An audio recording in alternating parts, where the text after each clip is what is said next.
कह दो तुम्हें या चुप रहो दिल में मेरे आज क्या है। ঘাড় পর্যন্ত ঢেউ খেলানো চুল আর গজদাঁতের কেরামতিতে মোহিত হয়েছিল ৭০ দশক। কাপুর পরিবারের আভিজাত্যকে ছাপিয়ে তিনি হয়ে উঠেছিলেন কেবল অভিনেতা। তার চেয়েও বেশি রক্ত মাংসের সেই মানুষ যিনি আজীবন সিদ্ধার্থের মতো তপস্যা করে গিয়েছেন অভিনয়ের খাতিরে।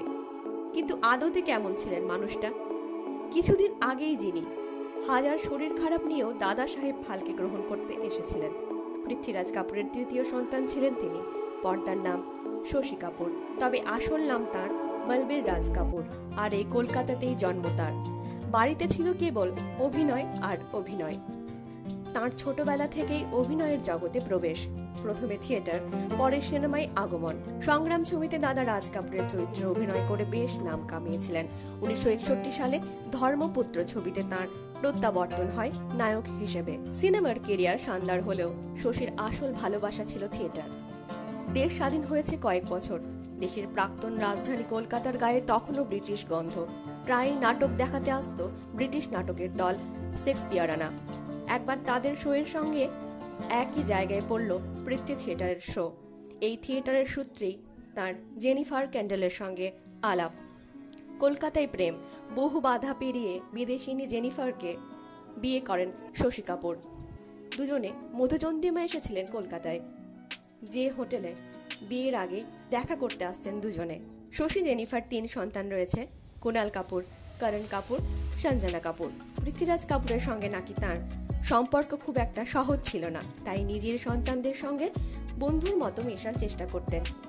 এক সাক্ষাৎকারে কুণাল জানিয়েছিলেন, বাইরে বড় স্টার হলেও বাড়িতে তাদের সে কথা জানতে দিতেন না শশী। ছোটবেলায় তারা জানতেনই না যে বাবা এত বড় তারকা। নতুন করে গড়া হয়েছে মুম্বাইয়ের রয়্যাল অপেরা হাউস, আর এর নেপথ্যে অবদান রয়েছে শশী কাপুর, রাজেশ খান্না, মমতাজের প্রেম কাহিনীর। অপেরা হাউসটি পুরনো ধাঁচেই গড়ে তুলতে চেয়েছিলেন নির্মাতারা, কিন্তু কিছুতেই পুরনো অপেরা হাউসের চিত্র পাওয়া যাচ্ছিল না। এমন সময় ১৯৭৫ সালের ছবি প্রেম কাহিনীর দৃশ্য থেকেই পুরনো অপেরা হাউসের দৃশ্য খুঁজে পান আর্কিটেক্টরা। বাংলায় যেমন ফেলুদা মানে সৌমিত্র চট্টোপাধ্যায়, তেমনি হিন্দিতে ফেলুদা মানে সন্দীপ রায়ের কাছে ছিলেন শশী কাপুর। তাঁকে নিয়েই গড়েছিলেন কিস্সা কাঠমান্ডুকা। ১৯৮৬ সালে ডিডি ন্যাশনালে প্রদর্শিত হয়েছিল এই টেলিভিশন সিরিজ। সত্যজিৎ রায় শশীর অন্যতম পছন্দের পরিচালক। অভিনেতারা বিপদে পড়লেও সাহায্য করতে সকলের আগে এগিয়ে আসতেন শশী। শাবানা আজমি একবার জানিয়েছিলেন সে কথা। কোন সিনেমার জন্য বিদেশে গিয়েছিলেন অভিনেত্রী, সেখানে অর্থ সংকটের মধ্যে পড়েন। শশী তাঁর পুরো খরচ বহন করেছিলেন।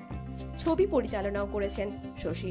বেশ কড়া ধাতের পরিচালক ছিলেন তিনি, একথা স্বীকার করেছেন স্বয়ং অমিতাভ বচ্চন। আজুবা ছবির শুটিং চলাকালীন নাকি পরিচালক শশী সেটা ছড়ি নিয়ে ঘুরে বেড়াতেন।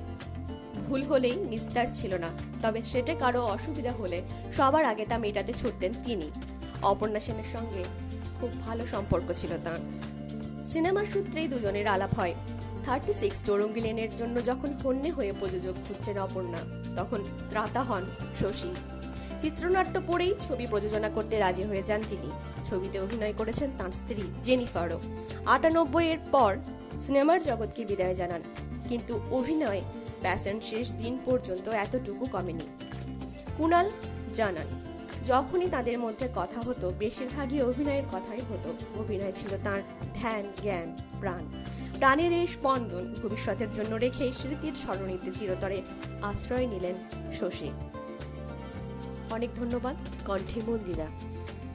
ভিডিওটি পছন্দ হলে সাবস্ক্রাইব করে অবশ্যই পাশে থাকার অনুরোধ রইল।